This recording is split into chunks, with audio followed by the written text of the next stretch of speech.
Hi friends, మనం ఈ వీడియోలో స్ట్రీట్ లైట్ ప్యానెల్ తెలుసుకున్నాము.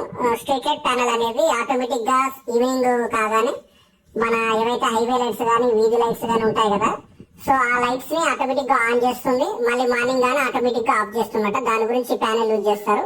ఈ ప్యానెల్ లో ముఖ్యంగా మనకు రెండు ఇంపార్టెంట్ పార్ట్స్ ఉంటాయి. ఒకటి కాంటాక్టర్, సెకండ్ వన్ వచ్చేసి టైమర్.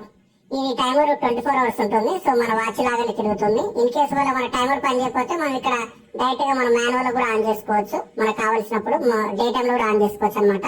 మన టెస్టింగ్ టైమ్ ఆ టైంలో కూడా చెక్ చేసుకోవడానికి. సో ఇవి హైవే బట్టి ఈ విధంగా లైట్స్ ఉంటాయి కదా, ఈ లైట్స్ ఆన్ చేయడానికి ఆఫ్ చేయడానికి యూజ్ చేస్తారనమాట. సో మనకి ఈ టైమర్ లో ఒక ప్రాబ్లం రావడం జరిగింది. టైమర్ లో యాక్చువల్ గా వీళ్ళు ఇన్స్టాల్ చేసేటప్పుడుగా ఇందులో కాంటాక్టర్ 240 వోల్ట్ సప్లై కదా, అది బర్న్ అయిపోయింది. సో అది కూడా రిప్లేస్ చేయడం జరిగింది. అది కూడా చూపిస్తాను చూడండి. సో ఇవి మన హైవే గురించి అని. సో దీంట్లో ఏంటంటే ఇక ఎవరు ఆఫ్ చేసిన ఆన్ చేసిన అవసరం ఉండదు. సో ఇది ఎనర్జీ మీటర్ ఎంత కన్సూమ్ చేసింది అనేది రికార్డ్ అవ్వడానికి ఏం చేస్తుందంటే ఈ కాంటాక్టర్ సిగ్నల్ ఇస్తుంది. ఈవినింగ్ 6 అయ్యింది ఆన్ చేయమంటే ఈ టైమర్ కి సిగ్నల్ రాగానే కాంటాక్టర్ ఆన్ అవుతుంది. కాంటాక్టర్ నుంచి లోడ్ వెళ్తుంది అనమాట స్ట్రీట్ లైట్స్ కి. సో స్ట్రీట్ లైట్స్ ఆన్ అవుతాయి. మళ్ళీ మనకు మార్నింగ్ సన్ రైజ్ కాగానే ఆటోమేటిక్ గా టైం అయిపోతుంది కదా. సో మార్నింగ్ 6 కాగానే 5:30 కానీ ఆ టైంకి మళ్ళీ ఆటోమేటిక్ గా ఆఫ్ అయిపోతాయి. సో దాని గురించి